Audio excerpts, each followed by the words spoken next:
Hi, this is Margaret from Warm and Fuzzy Soapery, here to show you today how we made our Let It Snow holiday soap. The first thing we did was make some snowflake embeds out of white melt and pour. The first thing I'm going to do is add the lye solution to the oils. Then I will stick blend it until I reach emulsion, which you see happening here as the color is changing. I want the bottom of this soap to be really white and represent snow, so I'm going to add some titanium dioxide. I'm also going to use the fragrance White Christmas by Crafter's Choice, which worked really well with this soap.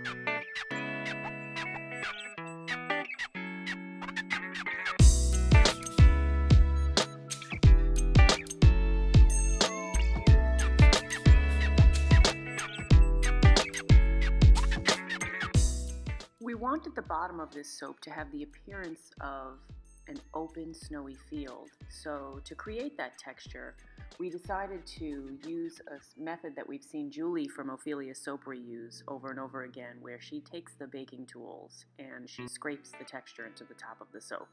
Love this method.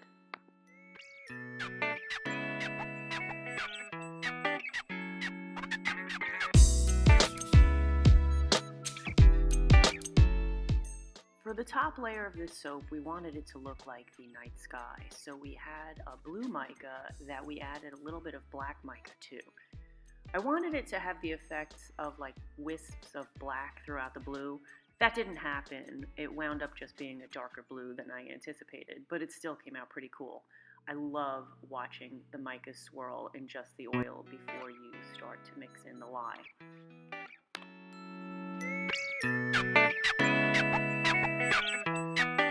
Here we're mixing in the lye solution with the top half of the batter. Then we're going to stick blend it to emulsion. I usually don't like to mix the micas in with the oils beforehand because it's hard to see when I reach emulsion because the color is already in it and I don't see the color change as easily as I would without it. I'm using the same fragrance that I used in the bottom half of the soap. And you'll notice that I do have a little bit of extra soap, so I pulled out my smaller mold, and now we will have some extra.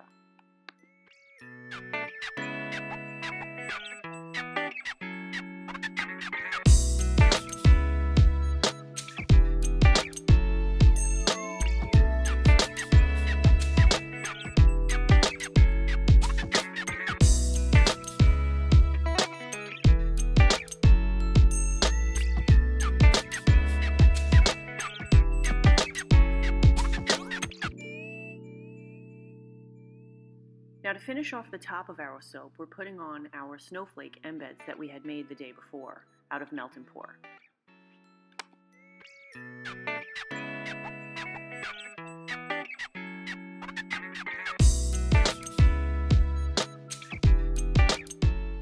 You'll see here that my husband and I have taken our gloves off to put the embeds on the top of the soap. I just found it to be really difficult to put them down because they were small and delicate. I do not recommend not using gloves while making cold processed soap. You can get seriously hurt.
At this point, the soap is pretty much done, but my husband decided that it looked a little bit too plain with just the blue on the front and wanted to add some melt and pour snowflakes to all sides of the bar.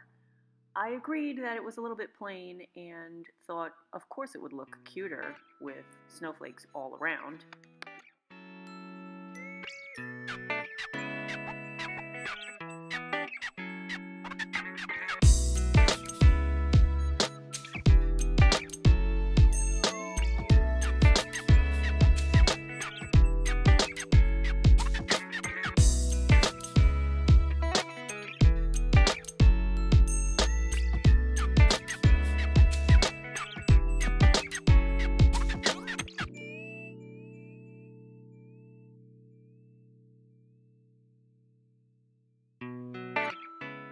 Okay, you'll see here that we are adding our snowflake embeds to the top, back, and sides of our soap. We've already stamped our soap, and if you'd like to see a video of us stamping our soap, leave a note in the comments and I'll be happy to make one of those. The method that we're using here was one that we saw on YouTube where a woman used water as her glue to hold the embeds onto the soap. Her theory was that soap sticks to soap, so once the soap gets wet, it would stick. Unfortunately, that did not work for us. Every single time we touched the soap or moved the soap, the embeds fell off. So we went back and redid all of the soaps with melt and pour so that it would stay on more permanently. If you have a better method of sticking embeds to the front or sides of your soaps, please leave a note in the comments. I'd be happy to hear about it.